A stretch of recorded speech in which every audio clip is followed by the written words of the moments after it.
வவுனியா குருமன்காடு சந்தையில் வாகன சாரதி ஒருவர் வர்த்தக நோக்கத்திற்காக வாகனத்தை நிறுத்தியுள்ளார். இதன்போது அங்கு வருகை தந்த போக்குவரத்து காவல்துறையினர் வாகனத்தினை அவ்விடத்திலிருந்து அகற்றுமாறு தெரிவித்துள்ளனர். எனினும் வர்த்தக நிலையத்திற்கு பொருட்களை இறக்குவதனால் சிறிது நேர கால அவகாசம் தருமாறும் வாகன சாரதி கோரிய நிலையில் போக்குவரத்து காவல்துறையினர் வாகன சாவியினை எடுத்துக்கொண்டு சென்றுள்ளனர்.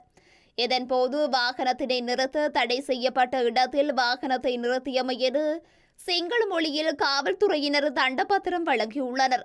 இந்த நிலையில் தமக்கு என்ன குற்றம் என தெளிவில்லை எனவும் தமிழ் மொழியில் தண்டப்பத்திரம் தருமாறும் கோரிய நிலையில் வாகன சாரதிக்கும் போக்குவரத்து காவல்துறையினருக்கும் இடையில் வாய்த்தர்க்கம் ஏற்பட்டுள்ளது. அதன் பின்னர் அவ்விடத்திற்கு வருகை தந்த வவுனியா போக்குவரத்து காவல்துறை பொறுப்பதிகாரி கடமைக்கு இடையூறு என தெரிவித்து குறித்த வாகன சாரதியினை முச்சக்கர வண்டியில் காவல் நிலையத்திற்கு ஏற்றிச் செல்ல முற்பட்ட நிலையில் அவ்விடத்தில் பதட்டமான சூழ்நிலை ஏற்பட்டுள்ளது. வாகன சாரதி மீது வவுனியா போக்குவரத்து காவல்துறையினர் வழக்கு தாக்கல் மேற்கொண்டு தடுப்பு காவலில் வைத்துள்ளனர்.